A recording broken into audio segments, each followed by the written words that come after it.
But what happened after Mom died? And we'll take it from there. Well, my version has a lot to do with my own personal opinion, which I could have been wrong, and I don't really think I was. I think as far as my teenage life, it ended when Mama died. I don't remember having too much fun for the next 10 years. There was one thing or the other that went wrong. I mean, I either felt in the wrong place or you felt you was worrying about somebody else, and that had to be Bud and Phyllis both. And I worried about both of them, how they felt, were they happy or whatever. And as life went along a little bit, I felt like they were in better shape than I was. At least they was eating and sleeping. I mean, financially, huh? Financially, they were eating and sleeping, and probably they wasn't much more lonely than I was. I know they must have thought a lot of things. So did I. When you have all them lonely nights out there on the road somewhere laying under a tree, and there's nothing, and you don't feel like that there's any way to turn, you got a lot of room to think. And I'll tell you, your mind clear, I'll tell you. There's no if, and, or buts, because you know there's no use in question what's there. It's there. What was you, 13 years old? I was 13 years old when I hit the road. I remember, I loved the farm. That's the thing that really bugged me. When I got up and walked off and left that two-story building, and hauled all that corn over to Uncle John's, I felt like that was the end of the road right there.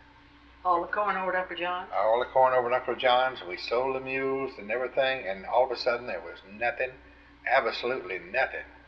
And there was the greatest emptiness I ever felt in my life, you know. And of course, many times I didn't know where Bud was at, and if I'd have known where he's at, I didn't have the money to go see him. And if I'd have went to see him, I don't know if I could have found him or not. And what would I have done if I'd have got there except buy him a hamburger or something other than that? And I might have felt that I was doing more harm than I was doing good.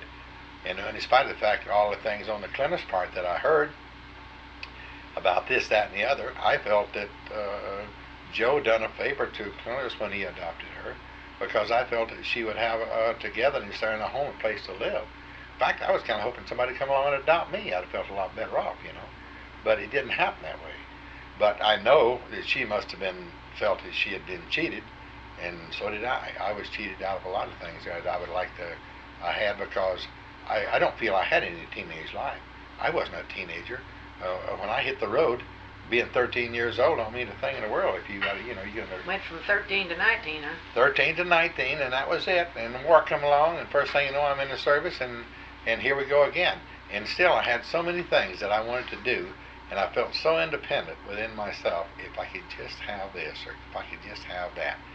I used to wonder why I can't just find me a place that nobody couldn't buy it. If somebody would just give me some place I could just call home, you know. So you don't wake up every morning with that other pair of overalls wondering where you're going to spend that night. Absolutely no roots at all, huh? I had absolutely no roots, and I felt that the world didn't need me. I didn't feel like people hated me. A lot of people done some things to me that I didn't like, but I didn't feel the world hated me. The people, I just felt like it. I used to wonder, why did I get dealt this so-called deck? You know, why? Yeah. You know, I done nothing to create this thing, but it happened, and I tried to live with it, and so far I made it through all my married life and raising my kids and everything else. But I'll tell you, there was about 10 or 15 years there that was absolutely terrible. I mean, there was a demand of me in many cases, along with everybody else in the family, that I didn't like, because of the fact I couldn't do this, I couldn't do that, that I had responsibilities, in which I can look back now, and I think if I had it to do over again, I could do a better job. But that's water on the bridge there. When there was no money, there's no money. I don't care whether it's if you're working $1 a day or $2 a day. And it's just you get in a pattern of living with a thing that causes a resentment with your body. I resented a lot of things that was happening to me personally, and yet I looked at other people that were doing much better, and I wondered, why me, so to speak, you know. But I didn't ask for that, but it happened, and I lived with it. But as to who done what to who, about how much, I think a lot of that was stuff was misunderstood, you know, because I remember talking to Dad about the Clintus thing with Joe when he wanted to adopt her for the sole reason that she may have something after he was gone. That was what the conversation was about that I heard. There could have been other conversations, and maybe there was, with some bad feelings about this, that, and the other, criticism on this, that, and I think that goes with everybody that lives any kind of life. But I didn't remember of any bad feelings there. I think probably there was some indifferences there about who should do what, or was it right when they did it. But I can't question those people because there was nothing I could do at the time, so I didn't feel like it. I should feel about saying anything about it, because of the fact that it was their judgment. And Dad was a grown man, and Dad knew what he was doing. I think life kind of dealt a bad deck to him there too, you know. And he suffered a lot from it too. Dad lived very unhappy over that decision. I've listened to him so many times. I'm not talking about the adoption. I mean the thing with the Joe. I'm talking about the adoption to the Tipton home is what I'm talking about. Well, do you think Dad realized there was a possibility that Bud and Shorty and Wanda could be adopted from the orphanage? Did he know they could be adopted? The paper, I read it, the paper said, if anyone, when he signed those kids in there, that if anybody wanted to adopt these kids, they could do so. I think the reason Dad signed that paper, he was kind of like Scott Carpenter looking at that red button when he was over the sky up there, many miles away. He thought he just wouldn't look at it and he'd go away. I think Dad felt that maybe he would luck out and nobody would want him. And whenever Dad come back the first time there and found Bud gone, he knew he had messed up right there.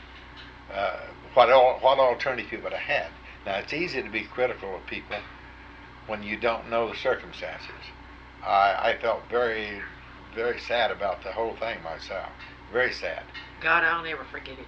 I'll never forget that day. God, I can't. I remembered for 15 years the last time I saw him there with that little corduroy coat on, this, that, and the other. Knowing darn well, if I'd have had $1 million, I'd have been right there. I didn't have $10, let alone $1 million. And I felt that even though it wasn't his fault or my fault or anybody's fault, whoever it was, he weathered the storm, and I think it is because he had a good brain. And I think Clint's the same way. They had a mental attitude there that got them through life. They didn't go berserk and just fly the track. And I'll have to say that my first years of life at home instilled something in me that made me survive where I was at without going to prison or some other kind of a bad thing, because things were just bad and that's it. You know, and you get to where you... You mean economically speaking? That's right. Everything... For everybody. Everybody was bad. And nobody needed me at 13 years old. Nobody needed skis. We walked up and down the road and went wherever we could go and stay wherever they'd let us go. And if you wasn't worried about how much clothes you was going to buy or new shoes, you wondered what are you going to put in your belly, you know. I thought back, I'd go for a week at a time, and what I eat wasn't even equal to the average person today would eat in one day. Of course, you don't have to eat as much as you think you do to stay alive. Eat because you want to, and you like it. It's good. I can remember when the food was pretty sparse, you know. I don't see how we lived on it. I don't either. If anybody was going to have any kind of a malnutrition disease of any kind, we should have had it, because... Water gravy and water-made biscuits. There's not a bit of nutritional value in that. What about cooking that meal gravy with grease and everything and putting a little sugar on it and eating it with biscuits, you know? That wasn't too good. Doctors would tell you that. Would kill you if you ate it. Not a bit of protein, not a bit of fruit or veggies. There was nothing there that we should have had. Absolutely nothing. But we went day and night, and I guess when you have to, you can survive. You know, I think all of my thinking, I had many, many ideas about what I was going to do, and not knowing from one day to the other if I was going to do them or didn't do them. And some of them I can be very thankful I didn't do. And some of them I'm kind of glad I did them, because it was a survival type thing. Then the CCs come along. And if it hadn't been for the CC camps, I don't know what I'd have done.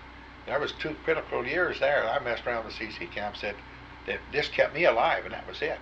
And what schooling I got from right in the CC camps, and from there on to special classes here and there. And my God, yeah, I was thinking about you as we come across New Mexico. You know, we was talking about where you was at there. You know, all the places that you was there as we come home, you know, and I got to thinking about how young you was. My God, 15-year-old kid. I lied About about like your little Tracy. Yep, I lied about my age. You'd be panic-stricken if she is off somewhere Oh, like it that. scared me to death, you know. And God. but life began to kind of fall in my. There, I had plenty to eat.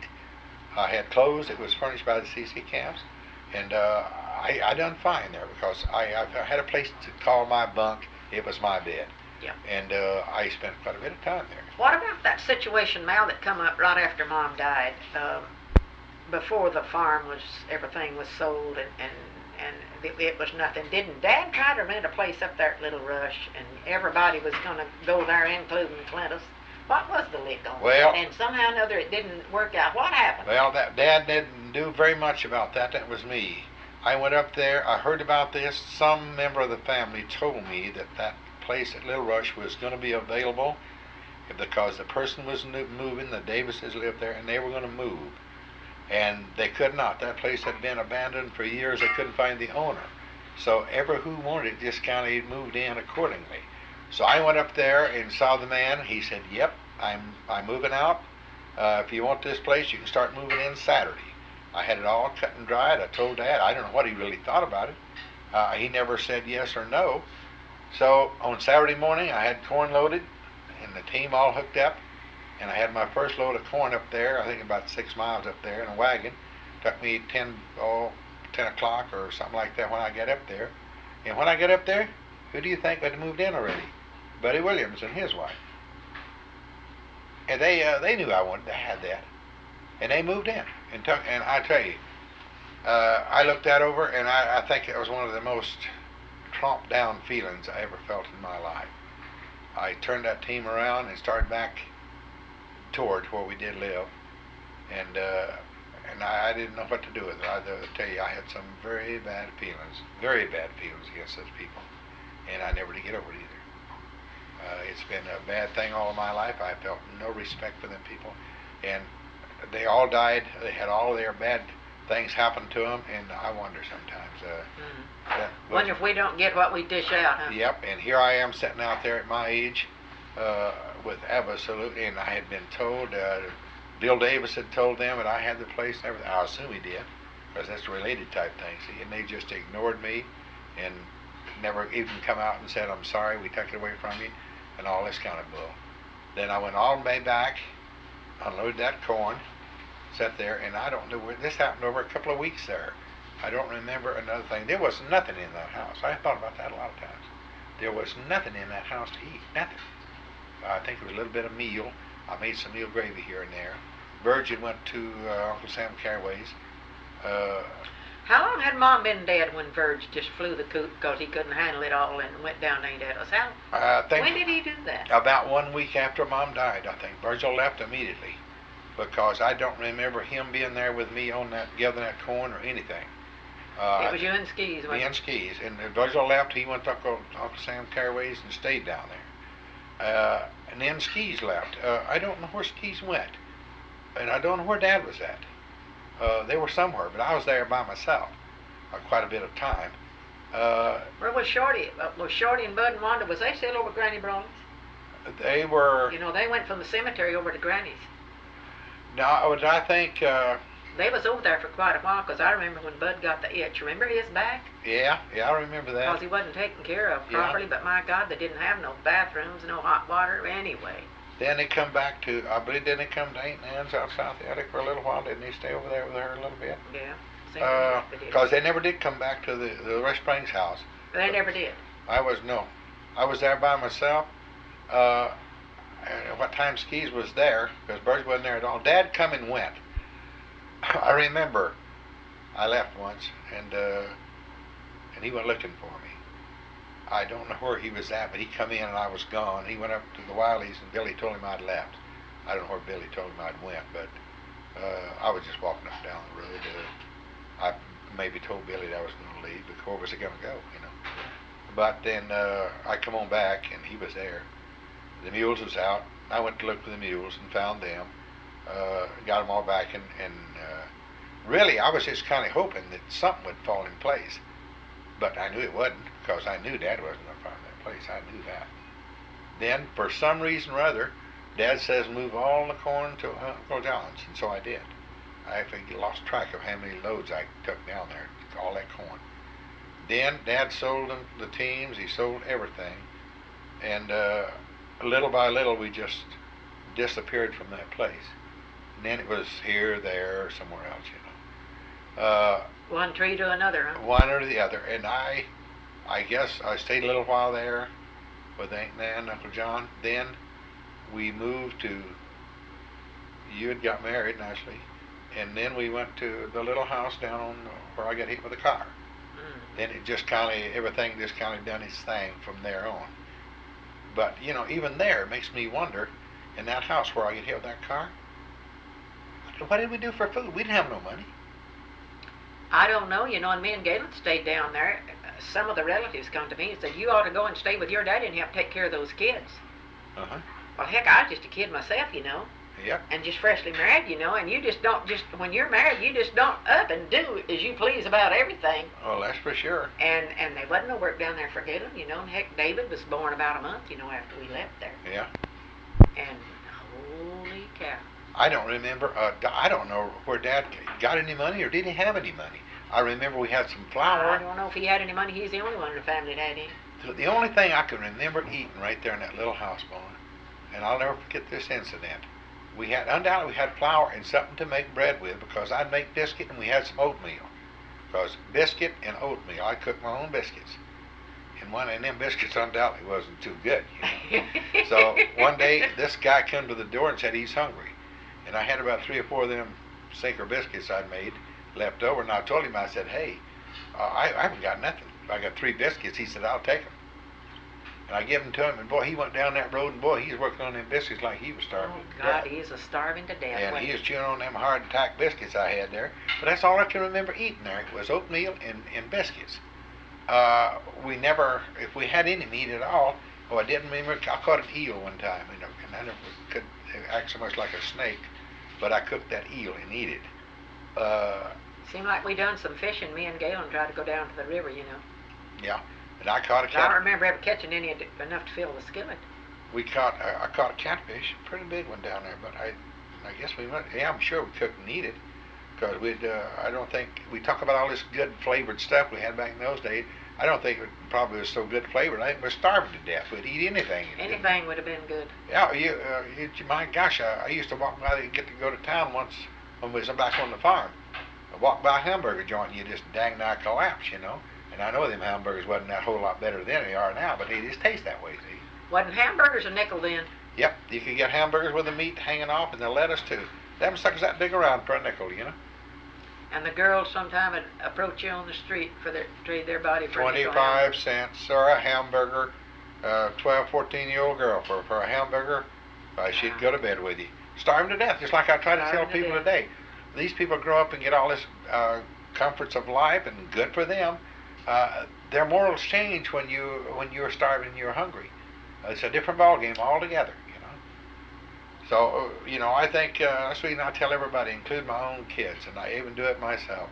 But we better count our blessings every night we go to bed, because I tell you, anybody that survived what we survived, that includes Bud, and that includes Clarence, because in spite of the fact that they got an education, I know there's many times that they'd have rather been somewhere else. You know, maybe they wasn't cold, maybe they wasn't hungry, but they wasn't comfortable. They didn't feel like it. They were what they wanted to be, you know. Well, do you think, in your opinion, Dad never did intend for them to be adopted? This situation at the orphanage was a temporary thing until he could kind of get it together a little bit better somehow and find a place for him to where everybody could live. I remember hearing him talking that over with Aunt Ed and Uncle Sam Caraway, and they talked it over. I was overhearing this here, that if they had some place to put them till he could get something put together, till he could get a little bit of money accumulated, because there was no place to leave them. They were living there, they were there, right that little house with us, and Bud was little, you know, 2 years old, this, that, and the other. And I think Dad thought if he'd put him up there, and he'd get by for a year or something, he can kind of get his head together a little bit, you know. And I think he was willing to take the chance that they wouldn't be adopted. He had no intentions of ever letting them be adopted. In fact, when just the minute Dad heard that Bud had been taken from that home, Dad went immediately then to try to do something about it, because I was there with him. And through conversation of different things in which I don't know how much of it was true or not true, the guy that adopted Bud and the judge and Lawton are supposed to have been old drinking buddies, this, that, and the other. I don't know whether that was true or not. We heard a lot of things. I had no doubt it could have been. But it very obvious was, because you can tell what happened. The adoption happened and it shouldn't have happened, because Mr. Schuler wasn't qualified to adopt Bud. I'm not saying he never done a lot for Bud while he did, but we're going to look at it from the legal point of view. Mr. Schuler was not qualified to adopt Bud. When you get right down to it, when it comes to adoption, it's a man with the money that gets the kids. Oh, well, that's if you're poor, you don't even count. That's right, and they just completely ignored Dad. Dad had no money for an attorney. As far as him caring for them kids, that was Dad's. I bet you Dad shed more tears over Clemens and Bud by far than he ever did the rest of us. All the rest of us put together? Yeah, because he felt that he had wronged them people. By that, and financially he was never able to come back and recoup and come back and say, hey, now I want you to come and live with me now because I'm okay and everything's going to be all right. It just didn't happen. Well, his age had a lot to do with that, too. And plus that, he was sick. You know, he had high blood pressure before Mom ever died. Oh, yeah. I remember hearing him moan plumb up them stairs from the pain that he'd have in his head. Well, then, too, he had that deformed stomach. That's the thing. The doctors treated him for everything under the sun. I remember when they used to put him in that box they made, the doctor made out of them light bulbs and everything, put him underneath him naked, let him sweat for hours at a time. And they were supposed to have been curing him what he had. Dad had that deformed stomach. You remember he used to he'd just get deathly sick, you know? Yeah, I know it gets sick, but I didn't know it's deformed. What was it? Well, he had something wrong with his stomach right there. Finally, they found that out here about a year before he died. They found out what was wrong. He had something was not right about his stomach. And very often it would upset. And that created all these problems. That's why Dad was sick so much as he got older. Then, after all, you got to think about what people do with what they've got and all they've got. You know, if you don't have qualifications to do something, how are you going to get a job? Well, at his age, stop to think about it, he is over 50. Who needs a broken down, gray-haired old man? Yeah, and they were not trained. They're not trained to do anything. Young ones out there that's going to... Yeah, I remember one time walking the streets, and I went in and had a job up there. It said up there, cook, wanted a dishwasher wanted. I went in, the dishwasher job was filled, which I hope to get. And you offered me the job of cooking. The first cook in a restaurant. I took it. I knew more about cooking than I did flying an airplane.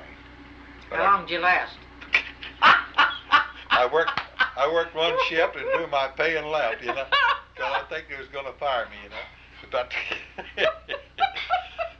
them girls had shot all them orders in to me, and I remember they called in this one order I've laughed about a lot of times.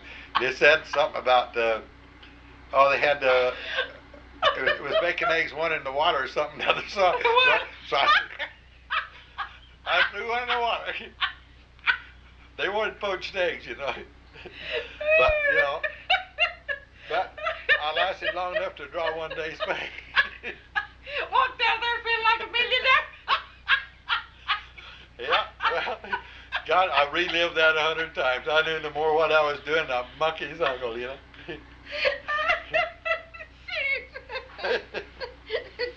Lord. I don't guess anybody got sick, but these girls were trying to help me. The waitresses, they would come over. They knew I didn't know anything, so they just come and find out. When I drove by, I told that guy I was going to have to go. He said, "Where did you say you worked before you come here?" Oh. He knew I hadn't worked anywhere. But you know. Well, you learned what egg in the water was. I just left that egg in the water. The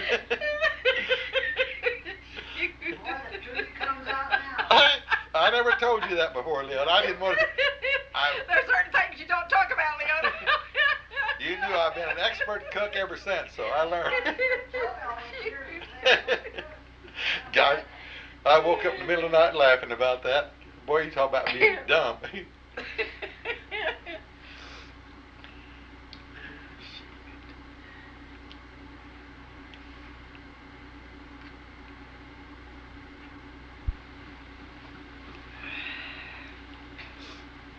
Well, it was about 2 years from the time Mom died before you went to the Three Seas, wasn't it? Yeah, it was. And we went to down there where I got hit with the car, and that was one year we spent right there. I must have been. I was 13 when she died, 14 there. Then I would turn 15. That's when I moved up into Lloyd Norton's little Rocky Mountain cabin up there, me and Skis. And I don't know. Again, I don't know where Dad was at, because we used the old Buick to move our what little we had up there, and we spent one winter up there, a part of it. Then that's when I went and signed up for the CC camps, lied about my age, and did not expect to be accepted. I used another birthday, this, that, and the other. In fact, I think I used Bud's birthday. I don't know, so they wouldn't check up on me.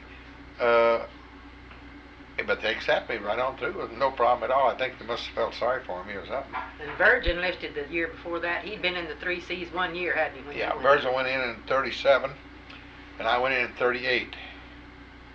I had the latter part of 37. Virgin 37, 38. I stayed 38 and part of 39. I was in there when Uncle Sam Carey got killed. I was in the CC camps in Deming when I got the letter there that he had been killed. So that was survival to me. At least I was so small, and I felt so unable to defend myself against the elements of the world or anybody or anything. And I had a lot of feelings out there too that was bad. But due to the fact I was 126 pounds when I went in there, and then a year later I weighed 180 pounds, and I felt like I was capable of looking out for myself. You know, a lot of people say, well, you don't have to be big to survive out there, but you did. You can sure do it a lot better if you're big. Well, that's for sure, because I saw things happen there that with me, because I was so small, and it sure didn't nobody show any favoritism towards me, because I weighed 126. They expected as much out of me as they did anybody. Because I went along with Leonard Pritchett. He was 180 pound, very strong man. Me and him standing in line, and they picked him over me every time for a job. You betcha. Because he was a strong, husky man, and he could produce. Does that. They pick out the big one. You dang right. And this don't do you any good either. Are you supposed to starve to death because you're little? You know, that's a bummer. It goes back to the money. Goes back to the money, every bit of it. Yeah. Well, do you feel like the relatives wasn't as helpful, some of them, as they could have been? Or you felt like they were just so helpless they couldn't do nothing? I think a lot of them had feelings against helping. I think a lot of them had feelings that wasn't coinciding with each other, man and wife. I can look back now, and I think where if you had a man felt that should be helped, the woman thought no, or vice versa, one way or the other. And you know, and it was a burden. I know we were a burden to everybody we come in contact with. We couldn't even walk in and spend a meal with somebody unless we were a burden. I'm acquainted with that. But the question that comes to me is, what can I do about it? You know, because I certainly didn't want to, and I know I created some problems with a lot of people. That they looked up and saw me coming, and they didn't smile at all, because they had their whole life was used up. You know, they probably, if you ate, that meant they didn't eat the next meal. That's probably what it amounted to. Well, they had no place for me to sleep. They didn't have any place I could be comfortable. They didn't have anything. And it has a lot to do with the time of the year. You seem to function a lot better when you got crops that are coming off, and you've got peaches on the tree, or apricots, or berries, or something that you can go over and steal, or watermelon, or something. And I think, and anybody that don't know the thing I'm talking about, won't share this at all. I don't think this is stealing. When a man is starving to death, boy, or whoever he is, I didn't feel the least bit bad about that. Today, I would feel bad about stealing something. But that didn't bother me at all to go over and steal something off of a tree or something. If I was hungry, I was hungry. And it makes a lot of difference, too. A lot of people, and if they've never been there, they don't even know what I'm talking about. But if you've been there, it dang sure makes a lot of difference, you know. I've had people pitch money at me on the street, undoubtedly, visibly to the public. They could tell by looking at me I was in need. And I'll get off of a freight train or something, and where we were going, I don't know. Go uptown. The cop didn't tell us to leave. People come by and throw me a quarter or throw me a dime or something, you know. And that was my source of living. And that didn't do me any good because I'm not, in my own way of thinking, that was not what I am. But I'm something that I don't have any control over. What are you going to do? You're going to take that guy's quarter, put you in the bum bracket there, that you're just dragging up and down the street waiting for society to give you a dime, and you're damn well happy to get it because you're hungry. And this is not a good thing to happen to a young kid at all, and I'm not the only one it happened to out there. A lot of them did. Some had it a little bit better than others, and some had it worse. So, but I'll guarantee you, all these things scar you. They scar you, yeah. I'll tell you. When you scar a little kid, the scar stays there for a long time. Forever. You never get over that. There was things that happened to you, and it took me...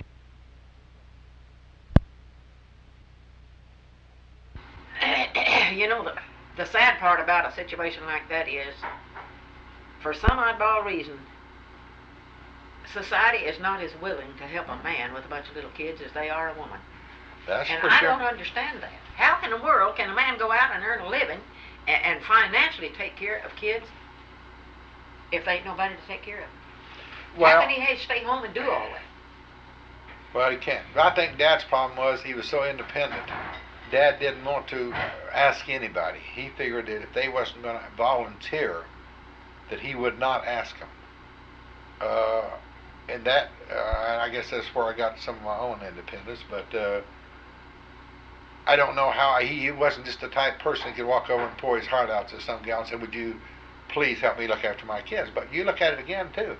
Take right down there on the side of the highway where I was talking about there, where I got hit with a car. Who are you going to get to help you out? There wasn't nobody there. Hey, Dad had 12 kids of her own, and I'll have to say, ain't that done the most for me, I guess, of any of them that I can remember outside of Dad's family.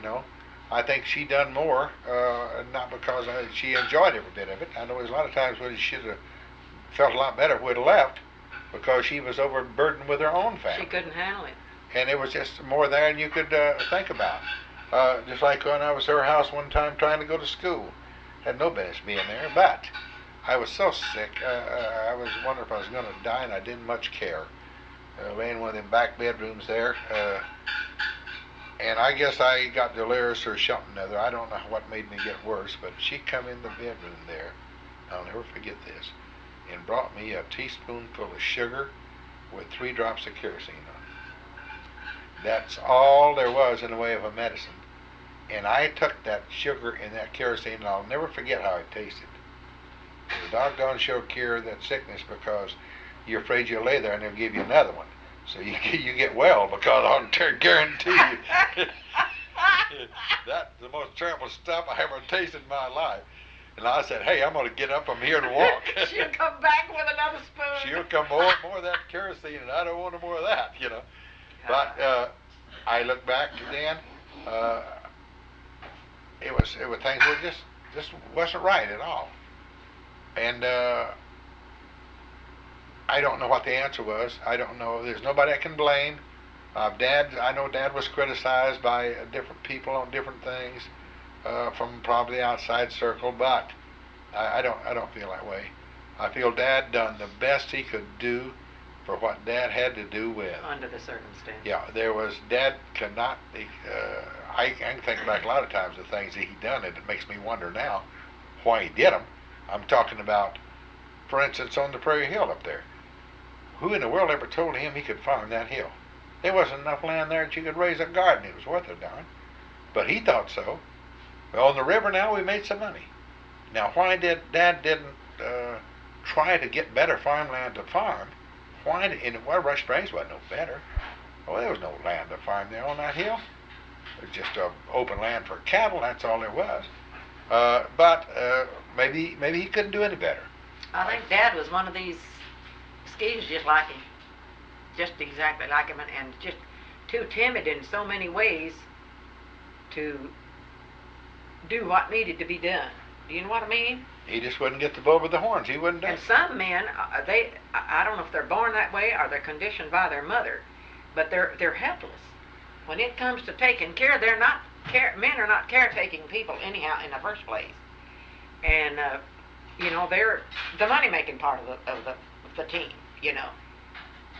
And some men just simply cannot function without a woman in the house. They're helpless or something. Well, I think that Dad, he just let well enough alone. He just let it go do this, go do that. And me and Virgil started out farming when we were so young, and we'd have been all right. If we'd have been on a farm we could have farmed, we could have done all right. My gosh, we were pretty small when we were over there. Virgil ran the lister and me run the planter, and we were running the cultivator. We run the Go Devil. We done that at a pretty young age. But I can't understand. It's like South America over there, where the team run away a number of times. There wasn't no farmland there. Wasn't nothing to farm. I come by there just the other day. What about the time you and Skis hitchhiked or rode the freights, and you got arrested from Oklahoma? You all hitchhiked or got or Yeah. rode the freight trains, or Well, that other cousin was with you or something? Yeah. And that was Adams, that Adams boy. how old was you guys? Well, I was getting up there where I should have known better there.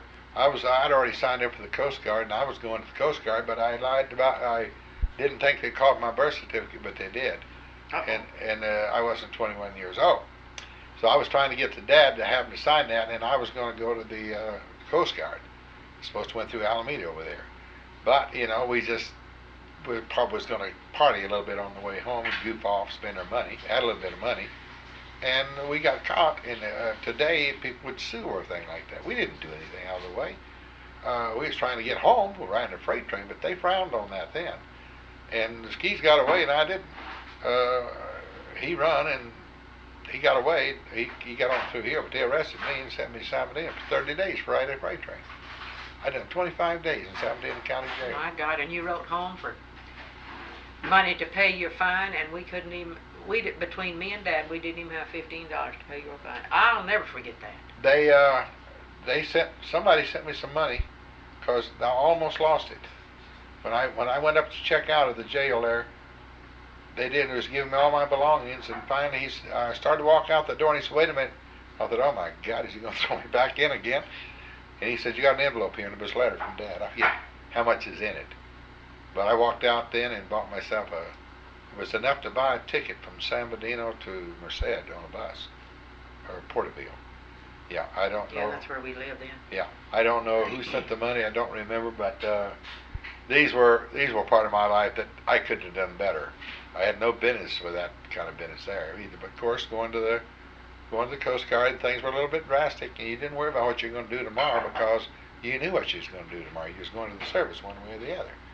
And of course, when I got there, the Army had already called me 1A, and then I couldn't go to the Coast Guard as I had planned on doing.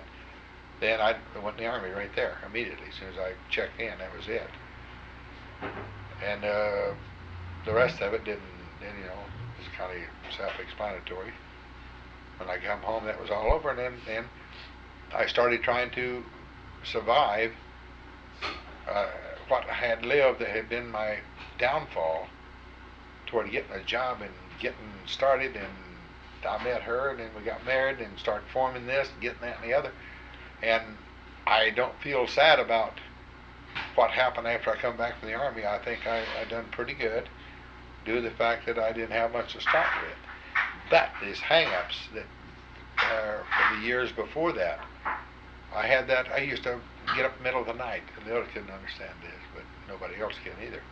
I used to get up and get my pickup, and I'd drive for hours at a time and cry. And the other would say why, Well, I don't blame her for saying why, because I would have said why too. But that lasted about 5 years, nearly 10 years of my marriage before I got to where I could live with that, And I didn't know. You had another woman in the house. It stabilizes things, Well, it was. I said to myself many times, "What in the world is the matter with you?" I didn't know. Boy, I don't have that anymore. But well, you know what happens when children are deprived of something? They spend the rest of their life looking for it. When you found Leota, and the longer y'all lived together, things begin to. You had a home and you had a caring woman in the house, you see. and that's when you calm down, probably. Well, Shoot, I cried for years. I didn't know what I could do. I couldn't do anything about anything. well, even though after I had a job and we started, a car and a That's house, not the psychological and part. that's what got me right there. What is wrong? This is what you was wishing you had all these years. You went through all of that, plus going into the army, plus coming out of there with no problems. Now what the hell's wrong with you? And I didn't know. I did not know what's wrong with me. And that's hard to explain to somebody else, that they're going to live and say, well, gee, if you're unhappy with me, why don't you get up and go? If you don't like me, that's it. But that wasn't it. That wasn't my problem at all. But then, actually, she would say, well, if that's not it, what was wrong with you? And I don't know. These are some of the things I'm not a person to go to any psychiatrist or this, that, and the other, because I don't think they could have done me any good either. I don't feel so. They can help you with the grieving process. Well, I don't know. That's what you was doing. Well, but I didn't know why, though, I was grieving. I don't know. I thought about it many, many times. And, of course, Dad cried an awful lot, too, After Mama died, Oh, God, yes. Dad sat around and played that fiddle and cry, and I used to feel so sorry for him, and knowing darn well that all I could do was cry, too, because there wasn't nothing else to do, And I think it's just a lot of Skeeze's problems, too. Oh, heck, I know it is. Yeah, he's weeping over these things that nothing he can do about it. But, it's happening. There ain't nothing as traumatic to a child as the departing mother. Clinton, she wound up on the couch, And that's one of the reasons that she's got lifelong problems. And they're going to be there till she dies. More than likely, she's going to. Oh, yeah, the doctor told her. When you stop to think about it, Glenda's had 5 mothers. Glenda's had 5 mothers by the time she's 5 years old. And psychologically, just for us that have not had a problem like that, we have no idea what goes on in their mind and how they feel. Yeah, but mine was a little bit different to that. She had 5 and I only had 1. And she died pretty early. You see, I kind of wish I had another one or 2 somewhere along there, but I didn't. See, there's a difference. Yeah, but see, hers was at a younger age. See, well, the younger it is, the worse it is. No, they wasn't, Leo, to hang in there. I agree with you. Cletus has never felt loved in her entire life. I'm going to tell you something. That's the reason she's fat, and that's the reason she's an alcoholic for years, too. One of the reasons. I'm going to tell you something. I'll bet you I can sit down and look Cletus right in the eye, just me and her, and she can tell you a lot of things that was said and done to her during her so-called 5 mothers that she never forgot. She's got to have some heavy scars there. She has, Mel. There, and she's got not gonna, them dogs all over the house. There ain't nothing right about her life. Never has been, and I don't think ever will be. I don't know what they done to her, or said to her, or who done the most, or who done the least. But, hello, sweetie. Just right. And being a lady as she was, what could she do? To escape that, if there was a need to escape or a desire to escape, where's she going to go? Find us and live in our property? Maybe she don't realize that, but I do. I don't think she could have left anything there and have come to us and done any better, because we were heavy laden with every kind of a problem you can think about. Well, see, she's always felt like she didn't belong anywhere. She didn't have nobody, because she don't know us. I know it. As a child, see, we know each other, but she don't know us, or didn't, Well, certainly living with the Rays is... So she never had no desire to come to us. She didn't have no desire to go nowhere, because there wasn't nowhere to go. Yeah, there was nothing. When you get right down to it, she had nowhere to go either. There was a dead-end street, that's it. Dead-end street. And see, she was searching, and the 5 mothers, fine except for one, which she knew nothing about, absolutely nothing about. These other mothers undoubtedly were not in her plan. They were not in her desire. She did not feel wanted, and she had to have things said to her that informed her as such. In fact, I doubt if Glenn would sit down and tell you what all had been said to her. Well, I don't know what all it was me and her. We talked, but she has felt unloved. She felt like Pappy Joe was the only one of that bunch. She never felt like she belonged. They're cold Never. and they're cold They're and cold indifferent. and indifferent, and she said Maddie never told her in her entire life that she loved her. Maddie just took her, didn't never want her, Maddie just took her. That's how people done. Here's a kid that ain't got a home. It's my responsibility. Pappy Joe's the one holding it, Yeah. not Maddie. I agree. That's been very. I mean, and I think that's where all the bad things was said. The tumble of things would be through Maddie about Dad, and I never wanted to stir it. As I said to Skis many times, I'm just as well satisfied to pretend I don't even know it happened, because there's absolutely nothing I can do about it. Well, but yeah, I can reminisce over it, and it's a sad thing, and I'd be glad to. Pretty soon. Is it that time? Yeah. What was my train of thought? When she spoke at Lynn. Well, we were talking about the Maddie thing. Just ignore everything that happened there and take it from there. But maybe Clintus don't want to forget it. That's if she wants to talk about it. I'd sit down and tell her everything that I know. Well, whether it's nice, you ought to get in your little green thing and cruise over there when it's too hot, and just where you can have some time, just you and her. Be good for both of you. Yeah. Well, we're going to work on things a little bit, but my greatest fear was with expressing my opinion to her would be to say something that would hurt her. And that's what I was going to say. And I can't. I just feel like I would never get over it if I said something that caused her to make a decision of some kind, or a conversation with somebody that hurt their feelings. That yet there were people that paid a price, really. Yeah. Because Maddie's old, and I don't care. Well, I care, but regardless of what Maddie may have done to Clemens, which I resent, if there was anything that she done against Clemens that caused her to have a conflicting life that she's had. But what can you do about it? Maddie don't know nothing. Maddie was just a fine gal out there. I don't know, she probably never went past it. And there was nobody laid a hand on Clemens in her entire life. She told me that. Yeah, I know. And all the times I visited, Maddie, custodial care is what Clemens calls it. Yeah. Good custodial care I got. Yeah. But she didn't feel love. Well, yeah, I can write her a book about that. But Mal, the Nortons weren't affectionate people. When you get right down to it, they never come up to you and put their arms around you, and that's what it's all about. That you worthless, no good bum. Why don't you get in there and do something? And that's how they greeted you a lot of times. Yeah, instead of loving you. This all plays a great part, and I'm not cutting Dad down or nothing. But I want to tell you something. How one thing stands out in my school days.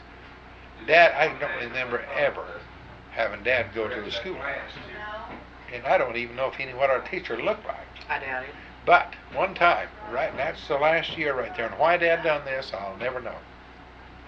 They was having a pie supper, box supper, what they want to call it, over at Acme School. And that was right in there, and Mom was gone already. I don't know what cycle that happened in there. So Dad, I was telling Dad about it, and he said, well, I'll tell you, I'll go with you. And we went to Acme to a box supper, pie supper, or what you want to call it. Dad said, bid as high as you want to, up to $1. Oh, buck. And boy, that was so coming from Dad. And I got up there, and it's got a sad note. Okay, shortly. This has a sad note to it too, because I got up there and I kept raising my hand. He was that nice box about so big, and I got it for 80 cents. And who do you think it belonged to? Virginia Strickland. And was she your favorite lady? Oh, she wouldn't even. Man, her terrible. And she had to sit down there and eat, and that hurt my feeling. I knew she resented every bite I took. It was a nice little box there. It had a lot of things in there, but I knew she resented even sitting down beside me, God, we never had the best. I felt we wasn't tutored. Now I'll have to say I kind of blame. Our manners, there was a lot missing in our life. Oh, there was so many things. And then I went out. I was sowed out in this world. I'm sorry, Dad, but I was sowed out in this world to survive with this. and I suffered. My God, when I went into the service, I could hardly go into a restaurant and order a meal. I was so embarrassed and lack of knowledge, or lack of knowing how to No act. social graces at all. Yeah, so what Really. happened for everybody I met that knew anything, was educated, I resented him. Me and Bertie used to think that every guy that come by with a tie and a shirt and we could whip him. He was no good. See, Well, you're so you don't have any self-confidence like that. You feel inadequate. that's for sure. And I'll And tell you, lower and less and everything like it took that. me 21 years to get where I could get in front of people and say something.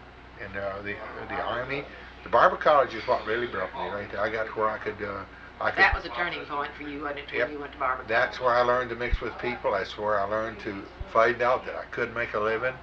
And I faked my way through the barber. Nobody ever knows this, Vona. I faked my way through that barber. I worked a little shenanigan because I didn't even pass. But I worked some tricks and I passed. Well, what kind of tricks? Well, this guy I met down there that gave me the test, he said, "You failed." And I said, "I did." And he looked at me and he said, "I think everybody ought to have an opportunity to make it in life." He said, "I don't think you did." And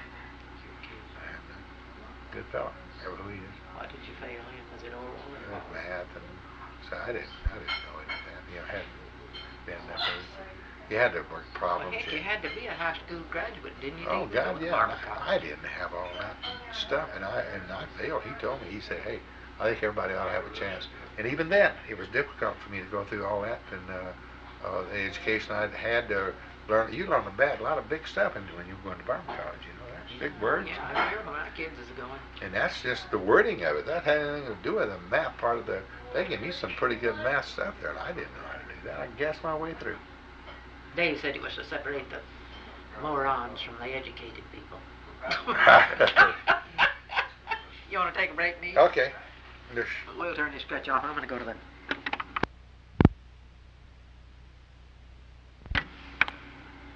Well, Is that record or it says play and record right there, and it's doing its thing. just doing it to it right now, huh? Yeah, I was afraid to just talk to you about this without recording it, because Yeah. when you start putting something down in paper, you want it to be just like it is. And I haven't made you a tape. You know, I never made you one off this, but I got the new one over there because I thought about this subject, and it seems to be very touchy, and it's crucial, I think, in our history. And me and you, we talked about everything the other day, and we got, you know, to laughing and stuff like that, and we didn't even talk about it. Uh-huh. You know, where the rumors that Dad was criticized Yeah. for neglecting Mom Right. in regard to Clemson's birth. In other words, Right. there's not a doctor present, and all this, that, and the other. And if he'd have took care of her properly, she wouldn't have died, and all that crap. Yeah, that's pure gossip for as I'm concerned. I think this is for people that, you know, if we're going to talk about no doctor was present, well, there wasn't for Shorty either, and there wasn't for Bud either. Millions of others, of course, And didn't have a doctor. lots of kids were born those days. The midwife, get the gal next door there. I don't know how many of us really had a doctor. I don't know if a doctor, we list that doctor on his birth, but was he there that day or the next day or 3 hours later? For instance, the twins, there was no doctor there either, but there was nothing in the world a doctor could have done. And this, I don't know who stirred that up. Everybody can criticize everybody, you know, especially if something goes wrong. If nothing goes wrong, well, you're fine. When something goes wrong, then you're something else. You're really down. I don't believe that. I think probably what got this started. Skees talks about this more in Rush Springs than Uncle John now, but I don't know who said what or anything. He blames Uncle John for some statements that he's telling me about, but them people are all dead and gone. I didn't witness that. Dad probably, if he had it to live over, there's a lot of things he would probably change. Wouldn't we all? We all would. I'd change on a lot of mine if I had a chance, but I don't have a chance. So I think really until somebody could confront me with down-to-earth evidence that there was any mistreatment of any kind that I saw or heard of, I would believe it, but I didn't see anything like that. Cletus was born at home. There was nothing wrong with Cletus.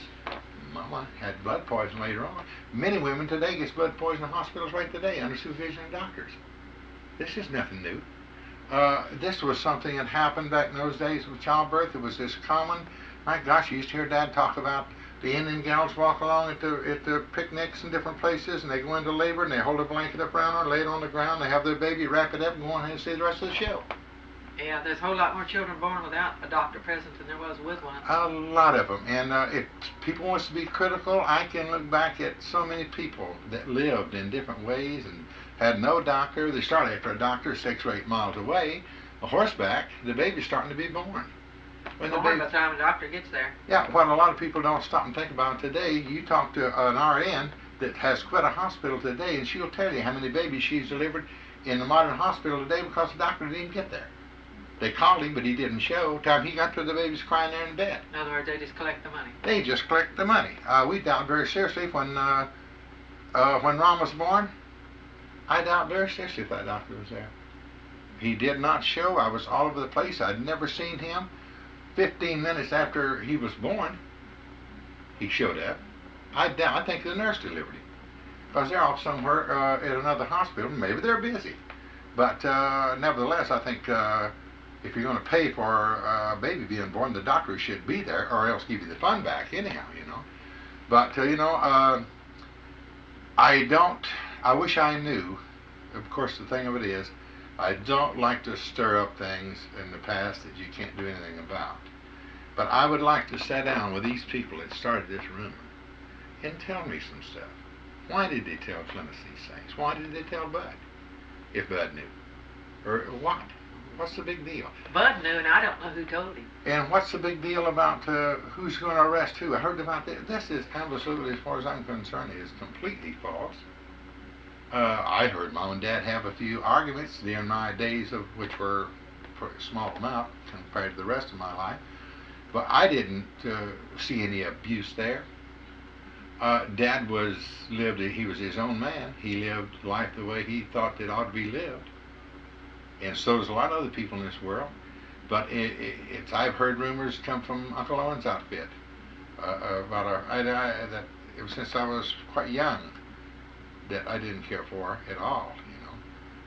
Not particularly over this thing, but over Mom's relatives and a few things like that, namely and Baptist and this, that, and the other. And I thought this was completely, but this is brought about by ignorance. You can't hold that in treasure because these people are so ignorant they don't even know how to get out of the rain, hardly. And this comes about, and first thing you know, it's transferred, and another guy tells it, and another person tells it. The best I remember when Clemens was born, she was perfectly healthy and looked like a perfect baby. And I remember looking right at her when she was just little bitty, before Elmer Hodges' wife took her, the first person to take her, you know, over there. I think a couple of weeks, then he went on to somebody else. But anyhow, and I don't see anything wrong with Clemens today. So who abused who, and what was the deal? You know? Okay. All right, that's what I wanted to know. Lucy asked me one time, she made a tape of me some years back since we was retired when they lived in Illinois on this adoption thing, and I said, well, I'll just have to say that you're talking to the wrong person. I really don't know that much because I wasn't there. But her main question was, she said, what I would like to know is this, how did your dad find Bud? And Skees says, here's Skees' theory. He said that Uncle Bill Ray and Mr. Schuler and the attorney involved was all attended the same gambling dens, the same drinking parties, the same whorehouses, and they was all just that kind of buddy, which is a trash, if you want to get right down to moral standards. And that's how come that Bud was illegally adopted to Mr. Schuler. Bud illegally adopted him that way? How did Dad find Bud? Okay, now here is the thing that happened there that a lot of people don't know about. I remember this very well. Skees, he claims to have been there, and he was there more than I was. But the hearing, just the minute that Dad realized that Bud had been adopted, immediately they gave us the address, and we went there. I was in Lawton. Really? Oh, absolutely. The funeral. It was a funeral in a way. Yeah. They give his name, and he lived in Lawton, and I went there, and we went to his house. I knew exactly where it was at. And he hadn't had Bud but just a little while. And he hadn't had Bud but about 2 or 3 months, and and you've got to do something within 6 months, I believe was the time, to fight against this. So we went there, and I remember Bud had a little corduroy jacket on. I took him. Same little jacket. They let him take me downtown. I took him downtown. I did. I took him downtown, and we bought something. I forget all we had, and brought him back because there's no use in creating a violation of the law there, and child stealing. Besides, where could I take him? I didn't have nowhere to go in the first place. But then we went back out there, and we talked to this first wife of Mr. Schuler's, which is dead and gone. I understand she was an alcoholic, but neither here or there. True enough, I think Caesar's right on the drinking partners in Lawton there, with the attorney, the judge, and Bill Ray, and all them all drinking crowds together. Well, he told me that Pappy Joe, Clancy's dad, was the one that zeroed in to where Schuler lived. Yeah, okay. Now, here is what happened. He had to know him. Yeah, here is what happened there on the adoption. They notified Dad as to when the adoption day would be for Dad to be there to protest. We went to Lawton for this protest date, right downtown at the courthouse and the whole thing. But when we got there, the adoption was already over with. The time they had met and they had all their everything, and Dad couldn't do nothing about it because they had lied to him about the date of the protest. Because the adoption home right there at Tipton told Dad that don't worry about it. This guy don't stand a prayer. He don't meet the necessaries. Why didn't he meet the necessaries? Because his wife is an alcoholic, as they established through their